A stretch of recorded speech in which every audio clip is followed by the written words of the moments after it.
ಪರಪ್ಪನ ಅಗ್ರಹಾರ ಜೈಲಿನಲ್ಲಿರುವಂಥ ನಟ ದರ್ಶನ್ ಅವರನ್ನ ಸಾಕಷ್ಟು ಸೆಲೆಬ್ರಿಟಿಗಳು ಪ್ರತಿದಿನ ಭೇಟಿ ಮಾಡುತ್ತಲೇ ಇರ್ತಾರೆ. ಇವತ್ತು ವಿಶೇಷವಾಗಿ ತರುಣ್ ಸುಧೀರ್ ಅವರು ದರ್ಶನ್ ಅವರನ್ನ ಭೇಟಿ ಮಾಡಿದ್ದಾರೆ. ಕಾಟೇರ ನಿರ್ದೇಶಕ ತರುಣ್ ಸುಧೀರ್ ಜೈಲಿನಲ್ಲಿ ಸಮಯ ಕಳೆಯಲು ದರ್ಶನ್ಗೆ ಪುಸ್ತಕ ನೀಡಿ ಮದುವೆಗೆ ಆಮಂತ್ರಣ ನೀಡಿದ್ದಾರೆ. ಬಳಿಕ ಸುದ್ದಿಗಾರರ ಜೊತೆ ಮಾತನಾಡಿದ ಅವರು ತರುಣ್ ಸುಧೀರ್ ದರ್ಶನ್ ಅವರಿಗೆ 2 ಪುಸ್ತಕ ನೀಡಿದೆ. ಎಂತಹ ಸಂದರ್ಭದಲ್ಲೂ ಎದೆಗುಂದದೆ ಹೇಗೆ ಇರಬಹುದು, ಲೈಫ್ ಜರ್ನಿ ಬಗ್ಗೆ ಫಿಲಾಸಫಿ ಇರುವ ಒಳ್ಳೆಯ ಪ್ರೇರಣೆ ನೀಡುವ ಈ ಪುಸ್ತಕದಿಂದ ಎಂತಹ ಸಂದರ್ಭದಲ್ಲೂ ಪಾಸಿಟಿವ್ ಆಗಿ ಇರಲು ಸಾಧ್ಯ. ಎಲ್ಲರ ಜೀವನದಲ್ಲೂ ಅಡೆತಡೆಗಳು ಸಹಜ, ಅದನ್ನು ಮೀರಿ ಹೇಗೆ ಬದುಕಬೇಕು ಅನ್ನೋದು ಈ ಪುಸ್ತಕದಲ್ಲಿದೆ.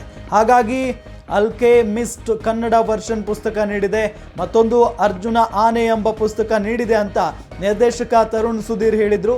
ದರ್ಶನ್ ಬಗ್ಗೆ ಒಬ್ಬೊಬ್ಬರು ಒಂದೊಂದು ಅಭಿಪ್ರಾಯ ವ್ಯಕ್ತಪಡಿಸ್ತಾ ಇದ್ದಾರೆ. ಅಂತಿಮವಾಗಿ ನ್ಯಾಯಾಲಯ ತೀರ್ಪು ನೀಡುತ್ತೆ. ನಟ ದರ್ಶನ್ಗೆ ಇದು ಹೊಸದೇನಲ್ಲ, ಈ ಹಿಂದೆ ಇಂತಹ ಸಂದರ್ಭಗಳನ್ನು ಎದುರಿಸಿದ್ದಾರೆ. ಅವರು ಯಾವುದೇ ತಪ್ಪು ಮಾಡಿಲ್ಲ, ಆದಷ್ಟು ಬೇಗ ಹೊರಬರಲಿದ್ದಾರೆ ಅಂತ ಹೇಳಿದರು.